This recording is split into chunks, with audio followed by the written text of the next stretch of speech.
मनसे नेते संदीप देशपांडे बोलतायत, थेट जाऊयात. एकत्रितरित्या परतवून लावणं गरजेचं आहे. या भूमिकेतनं सन्माननीय राजसाहेबांनी पुढाकार घेऊन काल संजय राऊतांशी चर्चा केली आणि त्यानंतर त्यांचं असं म्हणणं होतं की 6 तारखेला आषाढी एकादशी आहे, वारीचं सगळं कव्हरेज होत असतं, मुंबईमध्ये पण वारी होत असतात आणि विठ्ठलाची मंदिरं आहेत तिकडे गर्दी होत असते, तर त्या दिवशी मोर्चा काढणं योग्य ठरणार नाही. आणि आमची भूमिका अशी होती की 7 तारखेला जर काढला तर सोमवार आहे, सुट्टीचा दिवस नाहीये, त्यामुळे जे पालक असतील, शिक्षक असतील, अगदी विद्यार्थी असतील ज्यांना या मोर्चात सहभागी व्हायचंय त्यांना ते सहभागी होणं शक्य होणार नाही.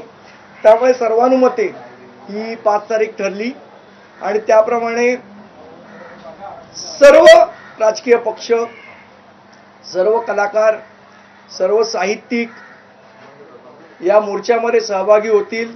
मराठी माणसाची ताकद ही काय आहे आणि मराठी भाषेवर जर आक्रमण करायचा तुम्ही प्रयत्न केलात तर मराठी माणूस कशा पद्धतीने ते परतवून लावतील हे देशाला हा संदेश जाणं गरजेचं होतं आणि त्या दृष्टीने हा 5 तारखेचा मोर्चा होणार आहे आणि त्या दृष्टीने हे एक सकारात्मक पाऊल आहे असं मी मानतो. काल राजसाहेबांनी म्हटलं होतं की मला बघायचं आहे की मोर्चामध्ये आमच्या कोण येतंय आणि कोण येत नाही.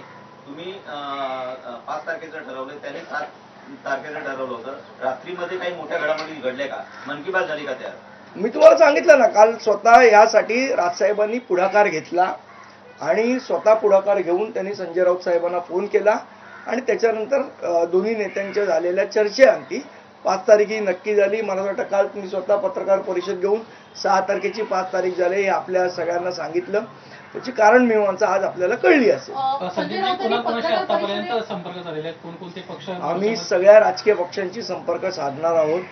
अगदी भारतीय जनता पक्षाचे पदाधिकारी ज्यांना मराठी भाषेबद्दल प्रेम आहे ते निश्चितपणे या मोर्चात सुद्धा सहभागी होतील असं आम्हाला वाटतं.